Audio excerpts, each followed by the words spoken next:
कहीं बैठी हैं तो हाथ हिला सकती हैं, कहीं बैठी हो तो दोनों हाथ ऊपर करके ऐसे हिला सकती हैं। आप ही हैं, आ जाओ, बेलपत्र लेकर जाओ, आ जाओ।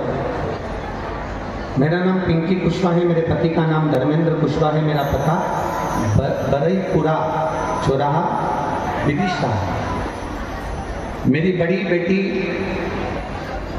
ऑपरेशन से हुई, उस ऑपरेशन के बाद में मैं ठीक तो थी, और 18 साल बाद मेरी बेटी के जन्म को देने के 18 साल बाद मेरे पेट के टांके पक गए। कब पके?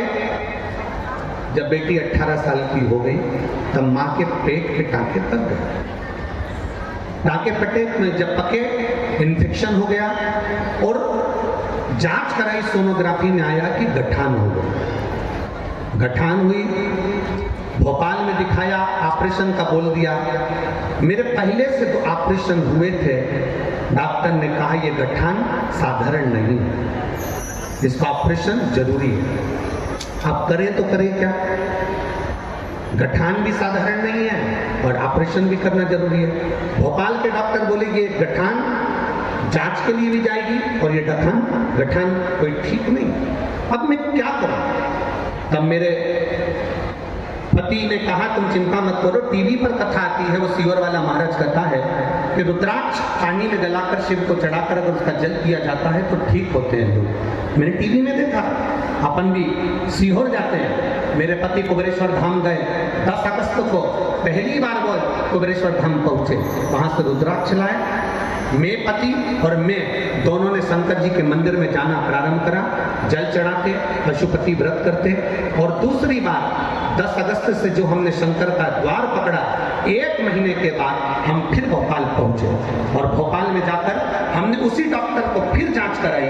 डॉक्टर ने सोनोग्राफी कर कहा तुम्हारी गठान गल गई है और तुम्हें अब ऑपरेशन की जरूरत नहीं। ये शिव तत्व है, ये औघड़ी है। और तेरी कृपा बिना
शिव कृपा इसी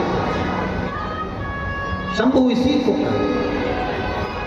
एक विश्वास, एक दृढ़ता, एक भरोसा जब हमारे भीतर आ जाए। जीवित रहने के लिए श्वास जरूरी है और मेरे शंकर को पाने के लिए विश्वास जरूरी है। अगर विश्वास है तो शिव तुम्हारे पास है, विश्वास है तो मेरा वो घरदानी तुम्हारे करीब है, विश्वास नहीं तो शिव।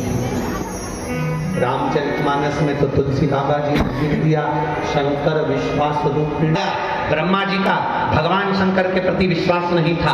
ब्रह्मा जी ने भगवान नारायण से कह दिया आप कहते हो कि आपके पिता शिव हैं, मैं मान नहीं सकता। दोनों ने पर्वत घुमाना प्रारंभ करा, अग्नि खंभ प्रकट हो गया, एक शिवलिंग की आकृति प्रकट हो गई, प्रथम शिवलिंग प्रकट हो गया। उस शिवलिंग के चरण का है, शिवलिंग का शीश का है, शिवलिंग के पांव का है, शिवलिंग का मुख का है। देखने के लिए ब्रह्मा और विष्णु दोनों जा रहे हैं। नारायण को मालूम था, मेरे नारायण जी जानते हैं कि भगवान के चरण और शीश देखना कठिन है, अपने पिता का मर्म जानना बहुत कठिन है, अपनी माता का मर्म जानना बहुत कठिन है, अपनी माता की करुणा जानना बहुत कठिन है, अपने पिता की करुणा जानना बहुत कठिन है, बहुत कठिन है। इसीलिए हमारे शिव महापुराण की कथा कहती है, स्त्री से आयु नहीं पूछी जाती और पुरुष से उसकी आय नहीं पूछी जाती। क्या नहीं पूछते? जम के बोलो जरा। स्त्री से, किसी महिला से उसकी आयु नहीं पूछी जाती, तुम कितने साल की हो, कितने वर्ष की हो, कितने साल की हो। स्त्री से आयु नहीं पूछी जाती और पुरुष से उसकी आय, उसकी कमाई नहीं पूछी जाती। क्यों? क्योंकि स्त्री से आयु इसलिए नहीं पूछते क्योंकि एक नारी